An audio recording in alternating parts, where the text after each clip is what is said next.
Students, आज हम पढ़ेंगे ऑक्सीडेशन ऑफ अल्कोहल्स। अल्कोहल की ऑक्सीडेशन किस तरह से होती है। अल्कोहल्स जो है इजीली ऑक्सीडाइज हो जाती हैं। अल्कोहल्स क्या हैं? ये ऑर्गेनिक कंपाउंड है। इसके मतलब हम पहले भी पढ़ चुके हैं कि जिनमें हाइड्रोक्सिल फंक्शनल ग्रुप होता है, OH। ठीक है जी, हाइड्रोक्सिल फंक्शनल ग्रुप होता है तो इनको हम कहते हैं अल्कोहल्स। ठीक है, और इसके साथ कोई भी हाइड्रोकार्बन चेन लगी होगी तो हम इसीलिए यहाँ पे इस तरह से करके लिख लेते हैं ROH। यानी R क्या है यहाँ पे? R जो है यहाँ पे अल्काइल ग्रुप है। ठीक है, अल्काइल ग्रुप।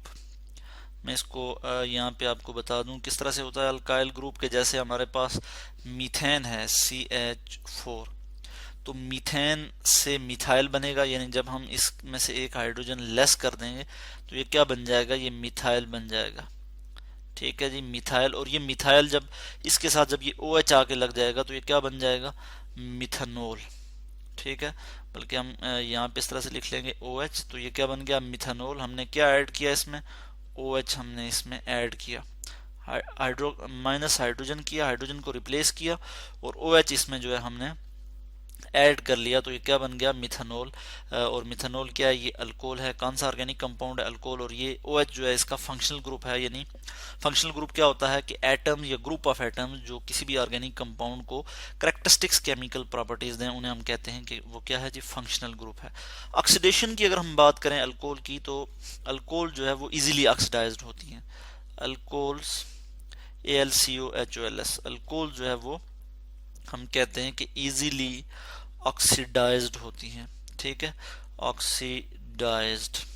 और किस तरह से ऑक्सीडाइज होती हैं? जैसे हम स्कूल में लेबोरेटरी में अगर हम इस एक्सपेरिमेंट को करके देखें, तो अगर हम इथेनॉल की बात करें, यहाँ पे अल्कोहल में से अगर हम इथेनॉल की बात करें, तो इथेनॉल को हम किसी भी ऑक्सीडाइजिंग एजेंट के साथ अगर हम हीट करें, इथेनॉल प्लस कोई भी ऑक्सीडाइजिंग एजेंट जो ऑक्सीडेशन करे, जो ऑक्सीजन की एडिशन करे इथेनॉल में, तो उसको हम कहेंगे कि वो ऑक्सीडाइजिंग एजेंट है। तो ऑक्सीडाइजिंग एजेंट यहाँ पे क्या हम यूज कर सकते हैं? Potassium dichromate K2Cr2O7। ठीक है, और इसमें डाइल्यूट H2SO4 भी हम यहाँ पे यूज कर सकते हैं। ठीक है, बल्कि करते हैं। एंड डाइल्यूट H2SO4 ओ मैं कैपिटल लिख लूँ। ठीक है, SO4 डाइल्यूट सल्फ्यूरिक एसिड, और ये डाइल्यूट होगा तो मैं DIL यहाँ पे इस तरह से लिख लूँगा। यानी इसको हम अब कह सकते हैं कि एसिडिफाइड पोटेशियम डाइक्रोमेट, क्योंकि इसमें एसिड मौजूद है। तो इसके ये जो मिक्सचर है, ठीक है, ये जो पूरा मिक्सचर है हमारे पास, अगर हम इसको हीट करें, ठीक है, इसको अगर हम हीट करें तो क्या होगा? ठीक है, इथेनॉल जो है वो इथेनोइक एसिड में कन्वर्ट हो जाएगा। Ethanol is converted into ethanoic acid, और उसके बाद हमारे पास क्या आ जाएगा? हमें क्या हासिल हो जाएगा? यहाँ पे मैं यहाँ पे लिख लूँ ethanoic acid, ethanoic acid ACID। ठीक है, यानी इथेनॉल जो है वो इथेनोइक एसिड में कन्वर्ट हो गया। अब यहाँ पे अगर मैं इसमें आपको रिएक्शन इक्वेशन आपको दिखाऊं तो इस तरह से मैं दिखा सकता हूँ कि पहले तो मैं यहाँ पे इथेनॉल का फार्मूला लिखूंगा। इथेनॉल में क्या है जी? C2H5, यहाँ पे सारे हाइड्रोजन आ जाएंगे इस तरह से, और यहाँ पे H, यहाँ पे H, C2H5, और चूंकि OH लगा होगा क्योंकि अल्कोहल है, अल्कोहलिक फंक्शनल ग्रुप है, तो ये क्या है हमारे पास? इथेनॉल। और जब ये इसकी ऑक्सीडेशन होगी तो ऑक्सीजन कहाँ से आएगा? ऑक्सीजन जो है वो ऑक्सीडाइजिंग एजेंट से आएगा। ये हमारे पास क्या है जी? ऑक्सीडाइजिंग एजेंट है। मैं यहाँ पे इसको शो कर सकता हूँ। ये हमारे पास क्या है? Oxidising agent, oxidising agent. ठीक है, ये क्या करेगा? ऑक्सीजन जो है वो देगा। तो यहाँ से जो है हम ऑक्सीजन लेंगे, और यहाँ पे मैं ऑक्सीजन शो कर दूंगा कि नेसेंट ऑक्सीजन। ठीक है, ऑक्सीजन, नेसेंट ऑक्सीजन इसे हम कहते हैं, या एटॉमिक ऑक्सीजन भी हम इसे कहते हैं। तो इसको हम इस तरह से शो करेंगे, और ये क्या कर देगा? जब ये जो है ऑक्सीडेशन कर देगा इथेनॉल की, इस ऑक्सीजन से क्या होगी?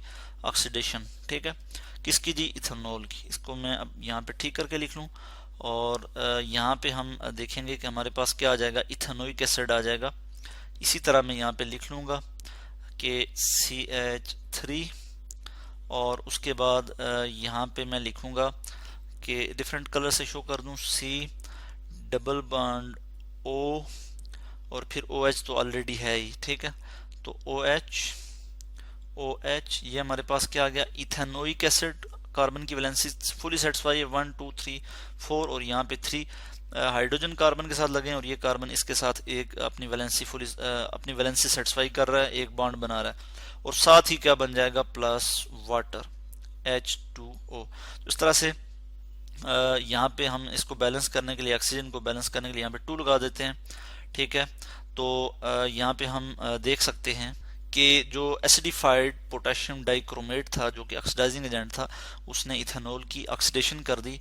यानी ऑक्सीडेशन क्या है कि इसमें मजीद एडिशन हो गई ऑक्सीजन की, ठीक है। पहले एक ऑक्सीजन था, अब इसमें 2 ऑक्सीजन हो गए और ये क्या है जी, ये हमारे पास क्या आ गया, इथेनोइक एसिड। इथेनोइक एसिड जो है यहाँ पे बन गया।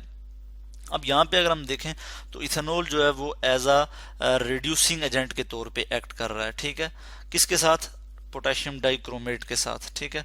और सॉरी, यहाँ पे इथेनॉल जो है वो एज अ रिड्यूसिंग एजेंट के तौर पे एक्ट कर रहा है और पोटेशियम डाइक्रोमेट जो है वो एज अ ऑक्सीडाइजिंग एजेंट के तौर पे बिहेव कर रहा है। तो जो ऑक्सीडाइजिंग एजेंट है वो इटसेल्फ रिड्यूस हो जाता है। ऑक्सीडाइजिंग एजेंट क्या होता है जी, इटसेल्फ रिड्यूस हो जाता है। मैं यहाँ पे आपको बता दूं कि इटसेल्फ